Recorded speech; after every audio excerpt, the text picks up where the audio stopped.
Hey friends, welcome and thank you for choosing to listen today. I'm Bonnie. In the time we have together, I'd like to invite you to slow down a little and join me as we step into the history and culture of China and listen to the myths and stories that have been passed down through the centuries. And of course, if there's a topic you're curious about, feel free to leave a comment or suggestion. I'd love to explore it with you in a future episode. Today, we're going to talk about why is there no so-called noble bloodline race among Chinese people? Content disclaimer. This episode includes discussion of discrimination strictly within historical and cultural contexts and is presented solely for academic, educational, and analytical purposes.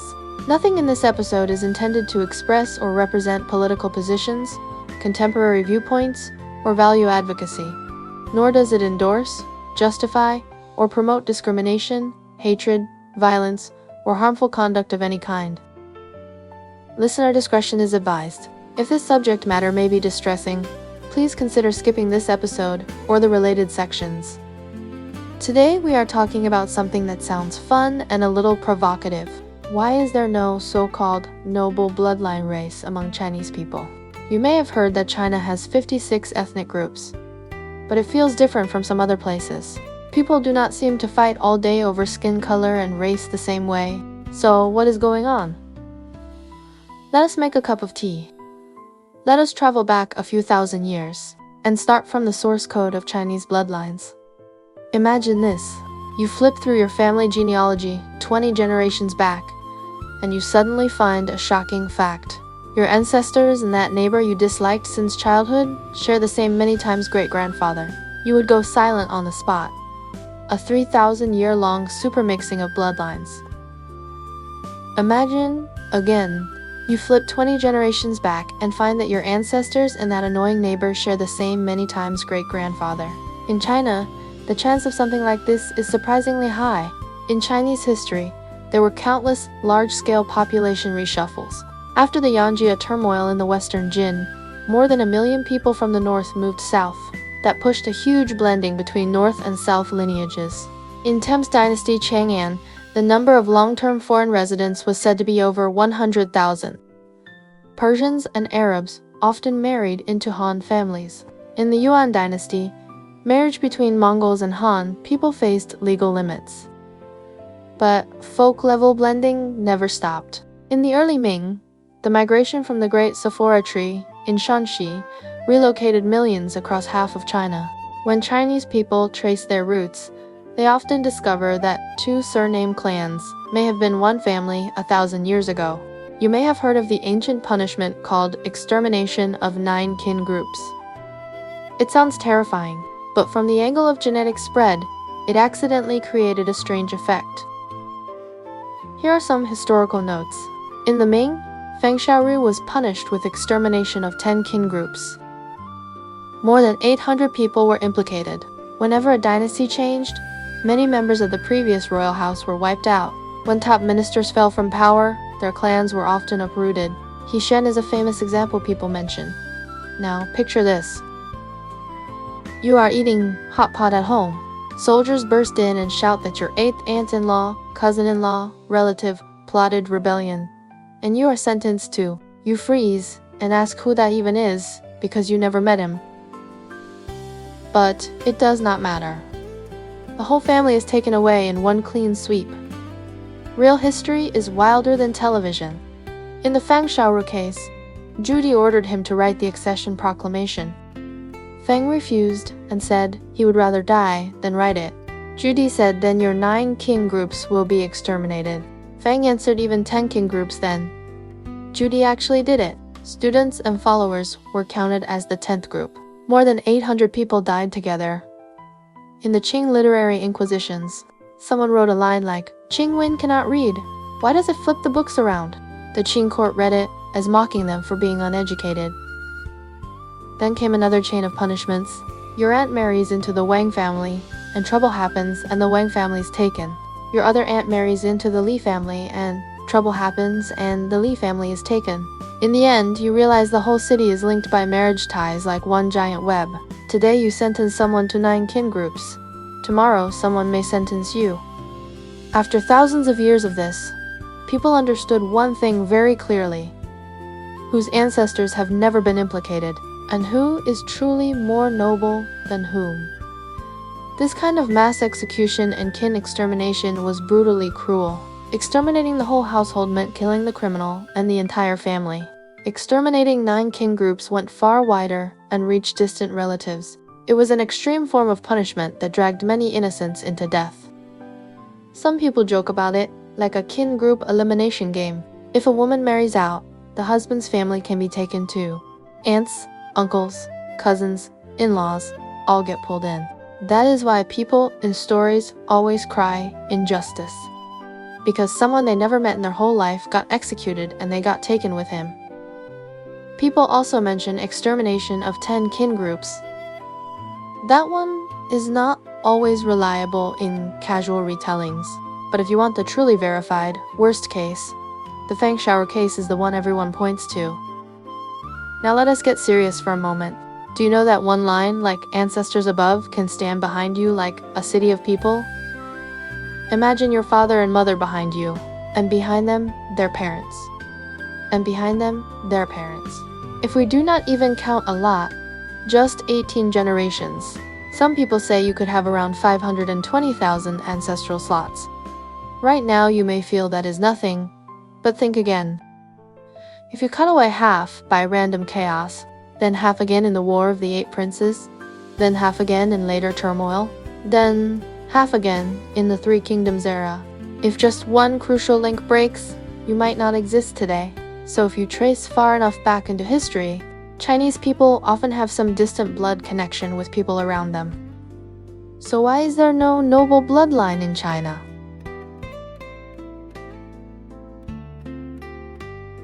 Across 5,000 years, if you trace any surname upward who does not have some officials, generals, or nobles somewhere in the line, 55 surnames produced emperors, more than 300 surnames produced chancellors. But the key point is this: without real wealth or protection, most noble lines did not survive to the present.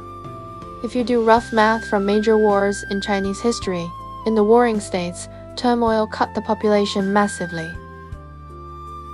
In the Shuhan conflict, it dropped again. In the Wang Mang and Lu Xu era, it dropped again. In the 3 Kingdoms and the chaos of the 5 barbarians, it dropped again.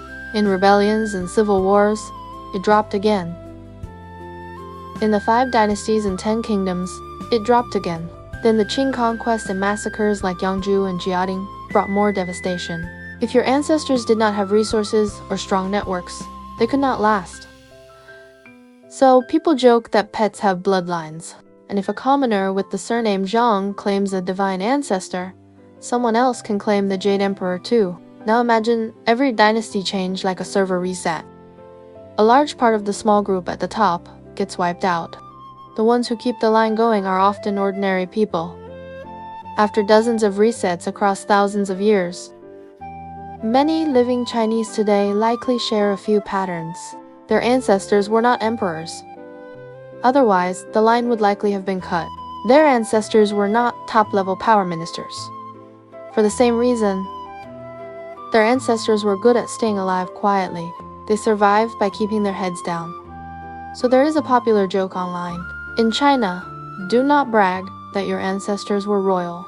Real, royal descendants were probably wiped out long ago. We are all descendants of a commoner survivor alliance. Chinese history is a survival story filled with disasters, and each disaster accidentally pushed bloodlines to blend even more. In the late Ming and early Qing, Sichuan population dropped from around 6 million to about 60,000. The Qing government moved people in from Hunan, Hubei, Guangdong, and elsewhere to refill Sichuan. So today, many Sichuan genealogies say ancestors came from Huguang. But people speak Sichuan dialect. People from Shanxi and Hubei moved west to Inner Mongolia. People from Shandong and Hubei moved northeast to Manchuria. That shaped the mixed culture of Inner Mongolia and the Mandarin base of the northeast. From the Sui and Tamps onward, the imperial examination system weakened bloodline thinking. In the Song, many chancellors came from humble families through exams. In the Ming, across 276 years, about 90% of successful candidates had no degree holders within 3 generations. The exam system was like an ancient, supercharged college entrance exam. No matter if you were the son of a farmer or a street vendor, if you could study and pass, you could rise. This idea that ability matters more than origin sank deep. When Chinese people say heroes do not ask about background, it is the echo of exam culture across 1,000 years. From 1840 to 1949, China was called the sick man of East Asia and faced repeated bullying from foreign powers. That collective memory of being discriminated against shaped a later mindset. The lesson is still vivid. The signs on the bund that people remember, the unequal treatment in concessions, the slurs used in wartime. Many people internalize the thought like this. We know what it feels like to be ranked and humiliated, so we do not want to force that taste onto others. This kind of empathy was not born from moral preaching. It was carved by scars. After 1949, the state carried out large-scale ethnic identification work and confirmed 56 ethnic groups. A key point in that process was this: it did not rank people by blood purity. It leaned on culture, history, and self-identification. It encouraged integration. It did not promote blood segregation, and the law clearly banned turning ethnicity into a social hierarchy. There is an old saying in China, it does not matter if the cat is black or white, as long as it catches mice. If you translate that into social relationships, it means practicality wins. There are also famous historical scenes people point to. In the Thames, the court used Arab generals and Persian merchants. In the UN, many Central Asian groups had high status. In the Qing, emperors often had mixed Mongol lineage, and the court included many groups. So, race boundaries were never drawn in a single rigid way across history. If there was no original starting point for a noble bloodline ideology, then, after long history, it is even harder for deep racial division to form on that basis. So what is the replacement version of noble bloodline in China? It is often a different kind of hierarchy. Like food wars. For example, the tofu pudding war. Should it be sweet or savory? The Zongzi war. Should there be meat inside or not? Hot pot dipping sauce war. Should you use oil sauce or sesame paste? These debates can look even more intense than anything else. So back to the first question. Why is there no serious, noble bloodline obsession in China? We can summarize it like this. It is not because Chinese people are morally superior. It is because history installed a different operating system. On bloodlines, most people today are descendants of a commoner-survivor alliance after repeated disasters. On culture, practical living often outweighs ideological purity. If you ask an old Chinese uncle about race issues, he might scratch his head and say, "What race? If you can play mahjong together, you are fine." That is China, a place that spent 5,000 years mixing different origins into one pot of home cooking. Ingredients may come from all directions, but in the end, they became part of a cuisine many people love. That is the story. Now the translation instruction part begins below. You asked for strict Chinese order and story order. You asked for simple vocabulary and spoken rhythm. You asked for one sentence per line. You asked to avoid punctuation that text-to-speech may read out loud. You asked for correct spelling and grammar. You asked to avoid random capital letters that do not match the content. The English above follows your original Chinese order and development as closely as possible while keeping it speakable for narration.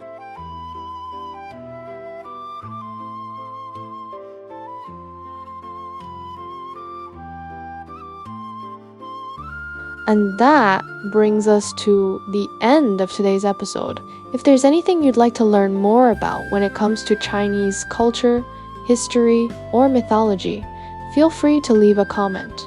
I'd love to hear from you. And if you enjoyed this show, please consider following the podcast and leaving a 5-star review.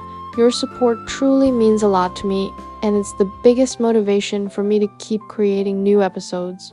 You're also very welcome to visit my blog, where I share Chinese culture-related content and images from time to time. Just search for Bonnie's Podcast Handbook.blogspot.com. Again, that's Bonnie's Podcast Handbook.blogspot.com. You're welcome to leave comments there as well. Thank you so much for listening today. I'll see you in the next episode.